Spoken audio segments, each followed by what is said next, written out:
Welcome to the only daily podcast focusing on compliance news of the day. Each morning, start your day with a cup of coffee and Tom Fox, the voice of compliance, to hear about 4 of the top compliance, corruption, or leadership stories you will need to start your day. The Daily Compliance News is a production of the Compliance Podcast Network. March 13, 2020, the all coronavirus edition. First up, from the New York Times, what to expect if you're flying. Well, airports and airplanes will be doing a lot more cleaning. There will be hand sanitizers everywhere, ticket counters, boarding gates, service desks, baggage service offices. Use it early and often, but wash your hands. There'll be changes to check-in. Using self-service kiosks means touching multiple screens, so you should probably check in over the phone. No fingerprint scans at lounges that had been, but note security will not ease up. TSA is there to protect us all.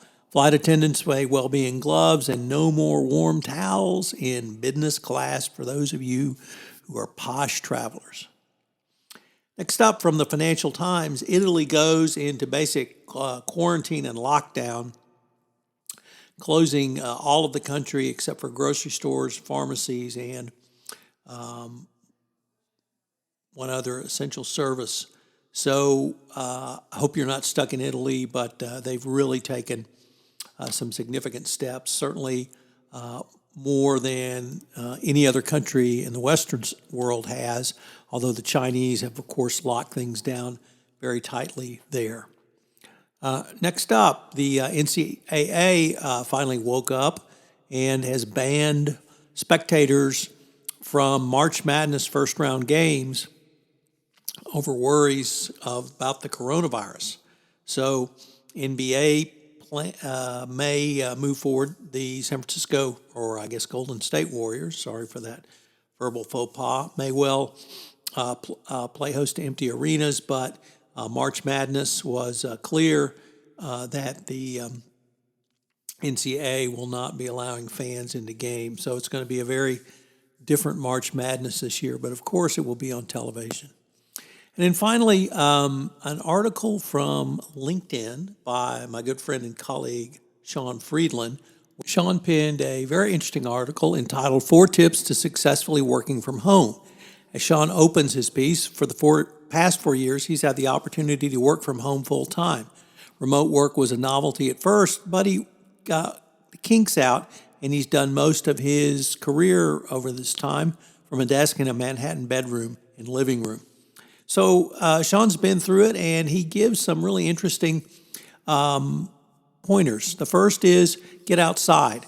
Regardless of where you live and what the reason may be, get some fresh air in the morning, around lunchtime, at the end of the day. Otherwise, you may go a little stir-crazy. You can grab a walk, grab a cup of coffee, take a walk, run an errand, hit the gym, whatever it is. Second, act as if. It's easy to feel like you're not at work because you're not physically at the office. As a result, your behavior might slip out of professionalness to personalness. But make no mistake, while you're working from home, you are still a professional.